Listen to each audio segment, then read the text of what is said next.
This is Jordan Tower with JT News. Well, Stefon Diggs, we thought he was cheating on Cardi B on the boat. Like, he just openly cheats. Everyone's talked about this. He just openly cheats. Like, you left Offset a cheater for the biggest cheater ever. He's flirting with these girls, making them call him daddy, handing out pink Coke. Pink Coke, okay?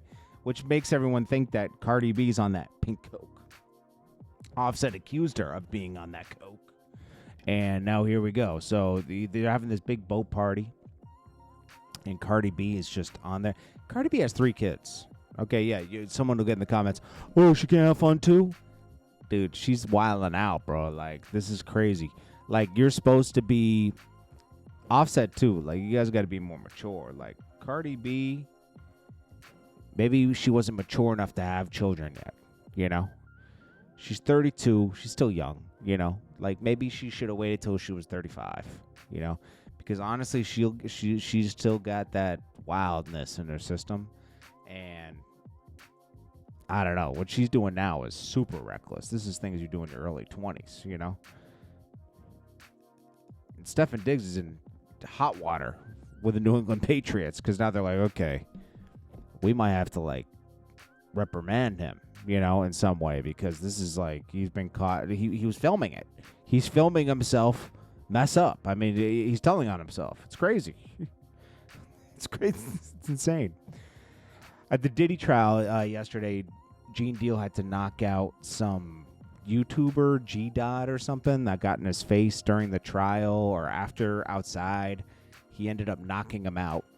There's a video of him just warning the guy, but it's like it's crazy outside the Diddy trial. There's people, you know, begging for photos, trolling people, pretending to be the news. It's crazy. It's crazy. We'll get to this at the end. Gene Deal is also on the Art of Dialogue a lot right now, and he's talking about Diddy freak-offs weren't just for Cassie. They were setting up other people, too, and flying people in, and that's where the RICO comes in.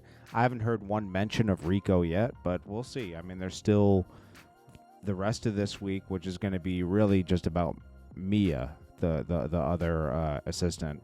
I think she's going to take up 2 or 3 days. And then you get next week. That'll be week 4. And they'll be done on week 5, but maybe that's when they'll bring in like flying people in and stuff. Maybe, I don't know. But if they don't do that, if they keep it centered around Cassie like they have for these 3 weeks, and they do 2 more weeks of this, it's like an abuse case. He's still gonna do time and stuff, but it's like he's still gonna be guilty of something. But it's like, what was this? Was this really over this? Like, just charge him with something else. Like, this was, you guys are charging RICOs and stuff. Hazel E calls out Cardi B and posts a private message. Says, Cardi B says, keep my name out your effing mouth. You constantly got my name in your mouth. I never spoke on you ever or disrespected you. Who I smashed? Never. Rapper nor music exec. Where I'm at, the only man in the industry is married. Huh? Let's see. I got picked by Mona Scott herself to be on Love and Hip Hop. Not my PUSSY. You're a weirdo. Feel a certain way over kid's birthday. You think I copied your miserable. But fact I asked, surgeon made to help keep you in. Okay, so anyways. She calls her like a turkey, and she's evil. Okay, cool. I hate it when they scribble the words out. Then we got Lil Baby trying to come back. He's doing a freestyle over a Nuck If You Buck. Listen, man. Lil Baby never even dropped his second out. That other album he was going to drop, because I don't think the first one did that well, to be honest with you. The label puts a little bit of fluff on everything. I don't know what to say about Lil Baby. Like, he's kind of lost his way. I think there's a way back.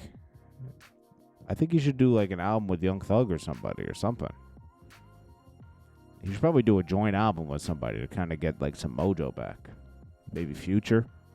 I don't know. Because right now, he's kind of lost. He needs help. Amber Rose is advocating for the release of Tory Lanez. She's going on different news stations talking about it. Tory Lanez, it says that like none of his DNA or anything was on the gun. He had no gun residue on him. That exonerates him from a lot of stuff. He shouldn't be in there for 10 years. He's fighting for his life right now.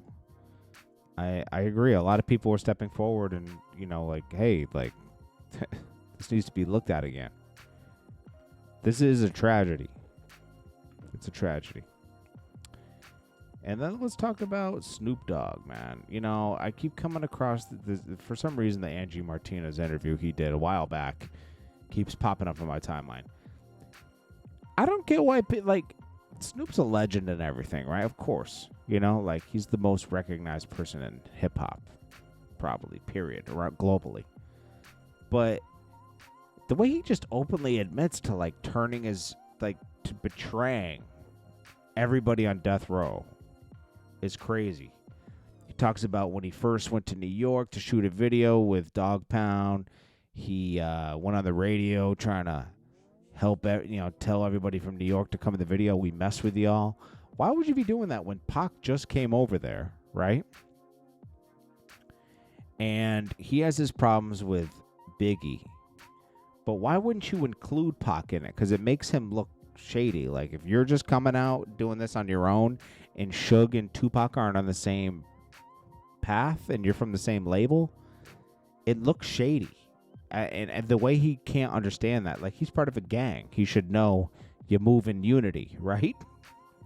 But he was moving for self. He was trying to be the stick out guy that, like, oh, nah, I'm cool with everybody, man. Like, you know, nah. Like, that should have been an organized sit down with, like, get Farrakhan or somebody involved to sit down and settle those differences. The way you did it was totally rogue. So, like, I guess they were shut out of the radio station and Big gave the green light. And then, like, Angie Martinez was like, allegedly, he was like, no, I heard it. He did it. You know, because he was like, I guess Biggie got on the radio. Yet to find the audio, right? But he says, Brooklyn, stand up. Dogg Pound's shooting a video in Brooklyn, stand up, right? First of all, you shouldn't be able to go to some. They would have felt offended if they went to Snoop's hood and started shooting a video, right? You can't just go there and start shooting a video, right? Even though I think they did with the... Oh, no, they went to Miami for that. They shouldn't... That's why Diddy and them should have known better to go to L.A. after Tupac got killed. That was insane. The whole thing was insane. It was like nobody was reading... The only person that was reading the temperature was Gene Deal and some other people, you know? But anyways, then Snoop Dogg does an interview with Angie when they're all visiting in New York, right? Oh, then he claims he went and saw Big and forgave him in Atlanta for trying to shoot at them, like putting the call out to shoot on them, and then he went on Angie Martinez one time when they were all visiting. Now think about this: Pac hadn't even been on the label for a year, and they were entrenched in this beef, right? Between Pac and Biggie. He hadn't even been on death row for a year. And, like, think about that. He made all that impact in less than a year. Got out of jail, did all that in less than a year. That's crazy, right? And even though Snoop Dogg and them turned Pac up, he kind of turned them up in turn. Like, it was good. Pac was young. Snoop was young. But Snoop was, like, saying, like, yo, I just wanted it to stop. And he went up to Angie Martinez and tried to, like, say, yo, I'm cool with Biggie. I'm cool with Diddy. Like, and then got back on a plane with them. Like, everything was cool. Like, you're backstab. You're making them look horrible. Because if you don't move as a unit and have the same... Like, you should have just bowed out and left the label or begged to leave the label before you did that. Because, honestly, that looked crazy when Snoop did that. And Snoop doesn't even understand. He looks crazy.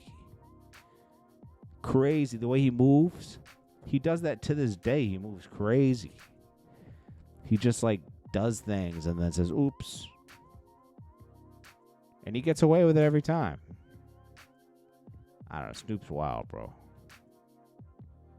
But anyways, I don't know what you guys think about that. I think that's the weirdest thing. That he just like he should have asked to leave the label or something if it was that bad. I don't know. Anyways, this is Jordan Tower with JT News. Smash that like button. I'll check you guys in the next one. Hold on a sec. Peace.